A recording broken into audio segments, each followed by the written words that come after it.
Your business exists because you had the idea to start it. Everything begins in our minds. That's why your business results cannot outgrow your current level of thinking.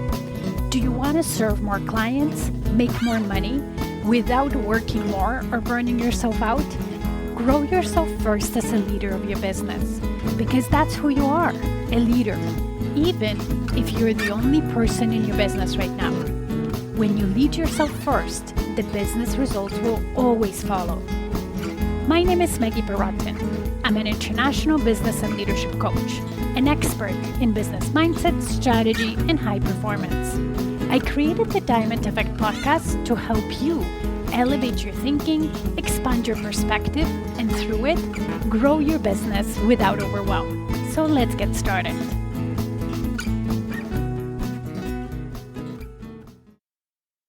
Hello, everybody. Welcome to Diamond Effect Podcast 231. We are in December, approaching the new year. So I guess the next few podcasts will be either reflective or thinking about what's coming up in 2026, but also maybe helping you make better plans, better decisions, and coach you right here and there a little bit how to also stick with your decisions, or how to make sure that if you make plans, you implement them past February, because the statistics show that most people who make some plans for the new year, whether it's in their personal lives or in business, they're very excited and they're very committed to implementing those plans in January. And by February, majority of people falls off. So today's episode is partially related to that, but ultimately, I want to talk about creating the right moments to do something rather than waiting for them. So often, I talk to business owners who are like, yeah, I want to do it, but now it's not the right moment, or I want to implement this for my business, but I'm so busy, I'm waiting for that moment. And ultimately, there is never a right moment to do anything. If you wait for the right moment, it will hardly ever arrive. I realized that in my life and in my business, I create the right moments. I just decide to do something, to implement something, to go after something. Either the moment I come up with an idea, or at least to start that process, or I really decide when that time becomes and I follow through with it rather than wait, because I accepted the fact that there's never a right moment on its own. And why is it important? Because as business owners, we and CEOs, we make decisions. This is how our business grows, right? Through our thinking that then leads to decisions that then we implement or not. And that leads to our action and then therefore the results we create. And because we're coming up to the new year, and you might be thinking about, okay, I have this project that I want to do in 2026. I want this improvement, or I want to switch this, change that, and so on. And very often, one of the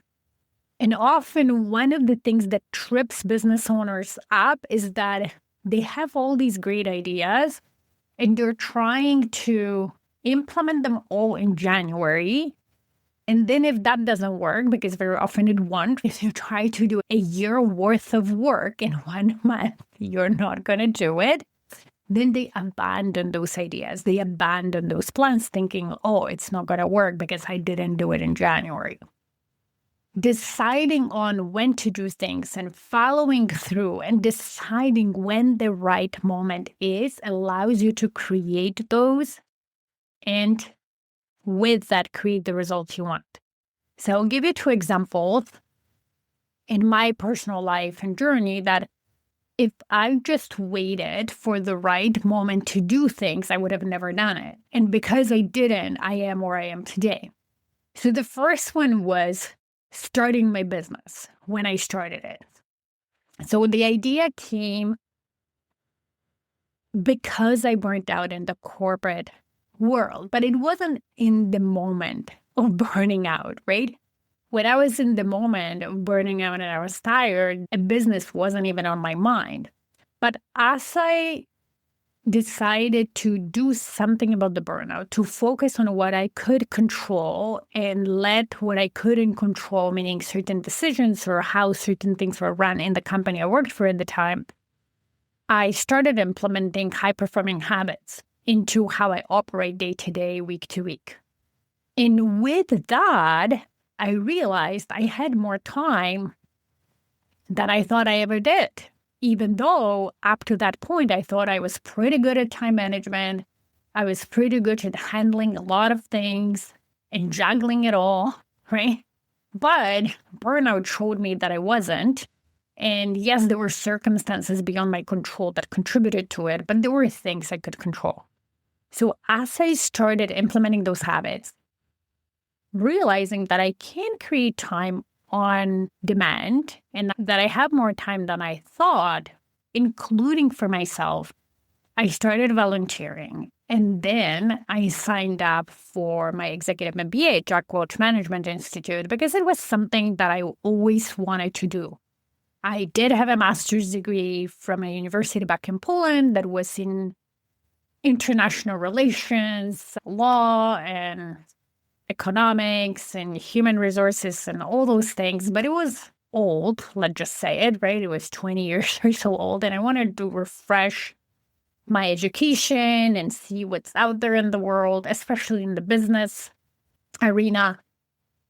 And up to that point, I was telling myself, oh, it's not the right moment to do it. It was like, oh, I need to still work and save money for the house. And then I had kids and then this and so on. So as I was implementing the good, I decided, okay, now was the time. I'm going to create that time and I'm going to sign up for an MBA. I found Jack Welch Management Institute, which also not only had the courses and the philosophy that aligned with me, but also the way of working, meaning being online and flexible and how I could schedule my time to prepare for the courses and learn throughout each week, which was very helpful for me. Remember, that was before COVID, where a lot of universities did not have online options or very limited. So I signed up. And then shortly after, as I signed up, committed, figured out, how I'm going to manage that, an idea for the business came up. Because again, I had time to think and ponder. I had a bit of an existential thoughts, like, is this really what I want to do, continue doing the corporate career? And my fear of burning out again was strong at that time, saying I don't really want to get in that situation again, and started thinking, what did I want to do then? An idea for the business came up. So if you thought about it, in that time, I could have easily said, it is a great idea, but it's not the right moment. I don't have time. I still have this full-time position and I was about to get promoted again. And I signed up for the MBA. So that's a commitment of 15 or whatever, 20 hours a week. And I started volunteering and I now have time for my kids. It's not the right time. Maybe I should wait when I finished my MBA, which for me was a 3-year path because I decided to choose just one course per semester. I didn't want to overload myself trying to finish it in a year and a half.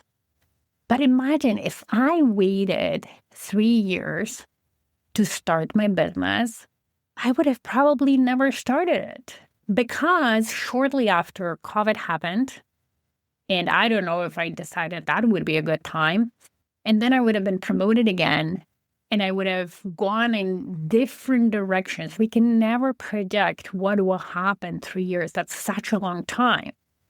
So if I think back, if I didn't start it then and told myself that there would be this perfect time another time, I don't think knowing what happened right after, I would have ever started. But what I did instead is, okay, I have this idea. So how can I make it happen? How can I create the time right now? How can I make this the right moment because this idea came to me? I did. I decided, okay, I will, of course, run it part-time on the side. I will take it step by step, commit to it, be serious about it, but do it in a way that works for me and my circumstances and see where it takes me. And sure enough, shortly after, I think 6 months after I started my business, and sure enough, shortly after, a few months after I started my business, COVID happened. And one huge benefit that I would have never thought happened, right? Nobody knew COVID was coming. That was something we could not have predicted, is that when we all went and started working from home, I saved an hour and a half to 4 hours each day of commute. And I'm saying 4 hours because sometimes in the worst winter days, it would take me 2 or 1 hour and a half one way to get to the office. But at minimum, hour and a half each day, I instantly gained. So I had minimum 5 to 10 hours a week I could dedicate to building my business. On top of it, majority of people were online, especially business owners, very prone to self-development and growing and listening to new people. So as I entered the market, even though I did not have a lot of network and I had to build it from scratch, we had this audience that had a lot of time on their hands that was hungry of self-improvement, development. I started running free events and trainings that were a great training ground, even for me as a coach, business owner who's never done this before, to put my name out there, start being known, recognized, practice my public speaking skills, practice my coaching concepts. But if I didn't start my business, I would have missed all that opportunity waiting for the right moment. Then another example I want to give you was me deciding when to quit my corporate career. And again, I quit my job at the end of 2021. And I did it. I created that moment for myself, right? Because I could have said, oh, maybe I should wait till they let me go, but they weren't letting me go. They wanted to promote me. Or maybe I should wait for my bonus to be paid out, which usually bonuses in my company for my roles were being paid out somewhere in April, right? So sometimes we think that, oh, maybe I'll wait another 4 months or another 6 months. I didn't want to wait till, oh, what happens? Maybe the bonus, or maybe when I get another position, because I knew the longer I waited or the more perks I gained as a corporate leader, the harder it would be for me to leave. And one thing that I always think about when I have an important decision in my life or career to make, and it's difficult, and the moment is never right, and I want to create it, I think about, okay, imagine yourself 2 years from now doing either what you're doing right now, but maybe being in a better position or whatever. How does that feel?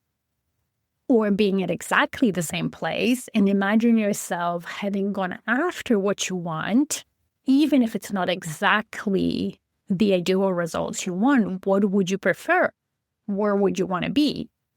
And that usually validates my decision, right? Because for me, imagining myself keep growing in that corporate world that I was in, getting more responsibility, more stress, even if I never returned to the burnout I was in, it still didn't feel aligned. It still felt like I really don't want to do it anymore. I became somebody different through the burnout experience, and I didn't want to continue going there. Then the decision of when to quit and creating that moment and not waiting for something perfect became so much easier, because I knew that if I didn't do it then and I waited too long, it would have become harder and harder, and I would have never stopped thinking about it or forgiven myself that I didn't give myself a chance. So whenever I want to do something, I think about it. Why do I want to do it, right? Why do I want to decide now? How does it fit with my vision for myself, for my life? Not only right now or a year from now, but long term going forward. And then what happens if I don't do it now? What could happen in 12 months if I stay exactly the same or move in a direction that maybe doesn't feel aligned, but just is easier or it's more comfortable? Am I going to be okay with that? And I don't know if it comes from my upbringing, being like a child in a communist regime where there wasn't many exciting things happening in like short term, in me learning how to have like dreams and working towards it and being okay with not having them right this moment. But I'm really good at being able to work for something on a longer term and go through short-term pain, like just saying of changing or of making a harder decision or starting from scratch or starting at a disadvantage with the hope that I can create what I want long-term. When you truly decide on something, that's the best time to start doing it. And I don't say drop everything and forget about whatever you've had in mind on and go on that new idea, but at least take steps if it's important enough for you and you're very clear on how it's important and how it aligns with your life, with your business, whatever that is long term, to start doing it or taking the first step, right? Like when I started my business, it wasn't like, oh, I'm going to quit my job and just start my business since one. No, I knew that wasn't realistic. But when I came up with the idea of the business, the first step for me was, okay, let's figure out how do I even set up a business in Canada? The first step was just to research that. And then as I researched and found out some information sessions about those basic stuff. So I signed up for that. And then I decided, okay, now I know how to start a business. Let me just set it up legally, do that pre-work, and then continue. So just taking steps on that decision is moving you forward while maybe you're still doing the things you've been doing that are creating the right results for you. So for example, if it was in your business, you're thinking like, okay, in 2026, I want to invest in new technology, but I need to wait.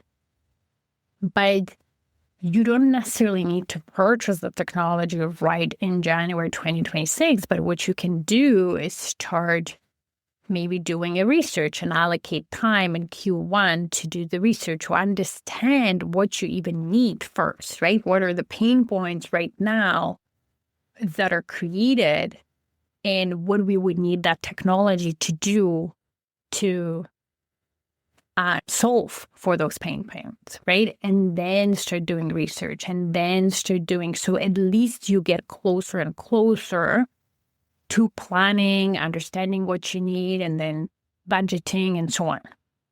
So it's not about taking on too much at once, but figuring out that if I have an important thing that I want to work on, how do I take the first steps? How do I fit that with my current commitments and current way of running the business? And how do I slowly move in that direction? Another example I'll give you just from my business currently, from at a smaller scale, a smaller decision. So I have an idea. I have two things that I wanted to work on in my business. And those ideas came almost at the same time. But I realized that one of them is more important for my business, and that's where I started. And one of them is important, but both are important, but one of them is more urgent than the other. So I started working on the more urgent one. And then at first I thought, oh, I will start on the other project in January. But as I'm getting into the implementation of the first one, I'm realizing I can't really give the proper focus on the second project in January. I'll push it to Q2. So I'm deciding and planning to work on that in Q2 because that will allow me to get the project one to the point where it's flowing, it's set up properly, and I can delegate parts of it to then create time for project two. So creating the right moment for something doesn't always mean jumping in it right in the moment, but deciding and committing to that decision and not pushing it to the unknown and maybe waiting, maybe it's going to be in 2 years, maybe stars will align, right? But deciding on a specific timing and creating those circumstances to help you even for that second project. I still, in order to decide that, I've done some research, I've did an outline of an idea, an outline of a project, so then I know that if I start on it in Q2, I already have concrete steps I will take. And I always remember something from a book, Big Magic by Elizabeth Gilbert, where she talks about how she has this theory that authors get ideas for books, like they're floating out in the universe and they come to the authors. But if the author doesn't take it and do something with it, whether it's at least write down or the idea of a book or start an outline or start in the chapter, if they don't do anything with it, that idea will float away. So they will not do that, right? Waiting for the perfect time, and it will go to another author. And in that book, she gives an example of a specific situation when that type of event happened. So I always think about that. Our ideas as business owners or opportunities that we might have, if you get an idea and if you don't do anything with it, if you don't create the time to act on it, even if it's first step, even if it's to just jot it down and decide when in the nearest future when you act on it and not leaving it to some magical perfect moment, that idea or opportunity will pass and it will go to somebody else. I'll give you another example from a business world. I was talking to a business owner whom I spoke with as a potential client on a console a couple of years ago. And at that time, she didn't think coaching was the right moment for her. But then recently we talked again and her business didn't grow the way she wanted and she wasn't happy. She attended an event of mine and she met some of my clients who've progressed within the time. And she thought, oh my God, if I only acted on that idea of coaching with you at the time, I would have been so much farther where I am right now. And then there's some guilt that came from it that I told her, like, you never want to beat yourself up for maybe decisions that you made or for the fact that you waited. It is what it is. You accept it, you move forward and decide what's the best course of action for you now. But then I have another client of mine who made a different decision a couple of years ago, right? She started a business that started as a hobby and it started taking off. And she realized that I want this business now to be much more than a hobby. And I think I need coaching and I'm going to lean into it and go for it. So she made, even though maybe the circumstances were imperfect, she actually had a small child at the time and she was thinking about growing the family and so on. So she could have said to herself, like, oh, there's so many other things that are happening. Maybe I should wait so that I can focus on my business perfectly, because sometimes that's what business owners expect, that they'll have this perfect, long, magical time where life doesn't happen ever, and they will be able to focus on their business 100% of the time, which never happens. We all have lives. And she went for it. And within those couple of years, she thrived. Her business grew. She set up processes, hired people, and set up a team and grew it in a way that still allowed her to be present for her young family, expand her family. She just had a baby this summer, right? And create life that she loves and wants and continues to growing, rather than waiting for, again, some perfect time when there is none of the other stuff in life is happening, and then deciding to focus on her business and grow. And I always say that to business owners who think that they need that perfect timing to focus on their business and grow. You'll never get it. Life happens to all of us. Yes, there is pockets of time or life is great, so on, but that's never lasts all the time. There will be, after those pockets of time, there will be tribulations, right? Whether they're welcome and happy tribulations, whether they're not, we really don't have influence over it. We never know. And as business owners, as CEOs, we have to learn how to grow the business and keep it successful and profitable and serving our clients in any circumstances, because it is part of our life in a way, right? So learning how to make effective decisions and how to create the right moments for the implementation of those decisions in your business and in your personal life, I think it's like a secret skill set that anybody can develop. And in the meantime, if you're thinking of 2026 and the growth of your business and you're planning it, but you're not 100% confident that you'll follow through with this plan, or you even don't know how to plan but would like to, just let's get connected and let's talk. I can help you with both creating the right plan for 2026, but also helping you implement and making sure you follow through and you stick with it all year round, not just in January and half of the February. So the best way to get connected with me is really to book a complimentary consultation that I offer to any business owners. I will put a link in the show notes. I hope this was helpful. If you enjoyed it, let me know. If there's any other topics that you would like me to cover in 2026, something that's of interest for you, let me know. I would love your feedback. Have a fantastic week and talk to you next week. Bye. Thank you for listening today. If this podcast resonated with you, please come back. Also, you can leave a review on whatever platform you're listening. And if you have a suggestion, question, or a topic you would like me to talk about, let's get in touch via email. Email me at Maggie@stairwaytoleadership.com. See you in the next episode.